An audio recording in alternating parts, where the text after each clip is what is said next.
Good morning, 8th graders. Happy Tuesday. Thank you so much for watching this video. This will really be a quick snapshot of how I would go about thinking out loud in order to tackle one of the questions in today's quizzes. So first off, just want to remind you that there is a designated amount of time to answer each question. I did set it at 2 minutes. Not that I want anybody to feel rushed.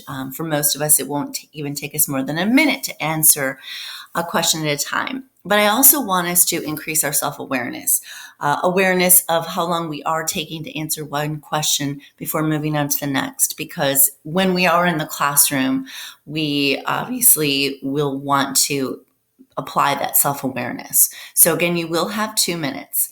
Each of our questions also will have multiple choice. Only one of these will in fact be correct. You'll also notice that I did in fact include the author and titles of the novels from which the different passages have been taken. That, of course, is me making sure that I'm citing my work.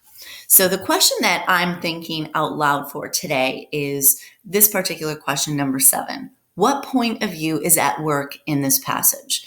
So more or less what I now know I need to address is what point of view is actually being used. So I'm going to, of course, start by reading the passage to myself. The girl stopped and looked as if she might pull back in surprise, but instead stood regarding Montag with his eyes so dark and shining that he felt he had something quite wonderful. But he knew his mouth had only moved to say hello. Do you mind if I ask how long you worked at being a fireman? The girl asked.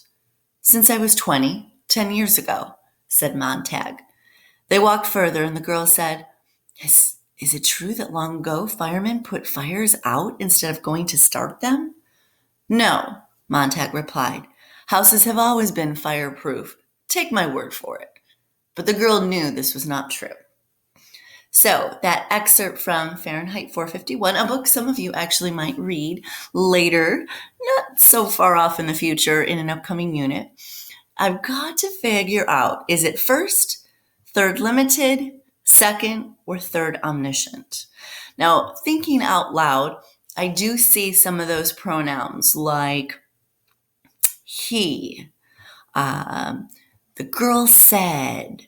Again, I see that different characters are present in this passage, but I also see I.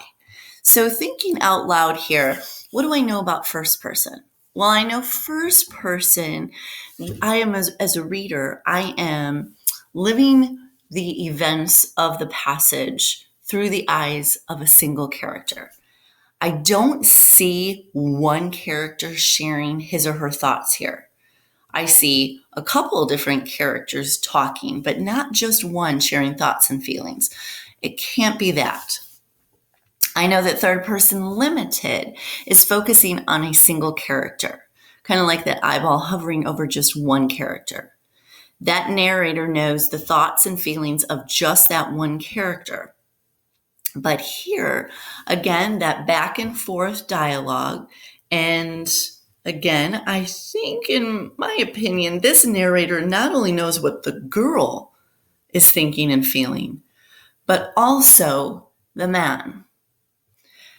Second person, this is that point of view that pulls the reader in, makes the reader want to be or feel included in the text, all through that usage of you.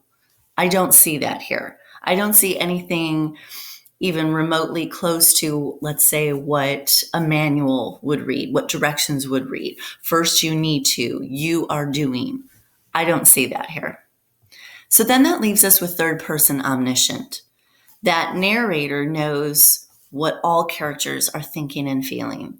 That narrator knows what everybody is doing. I do see the he, the she.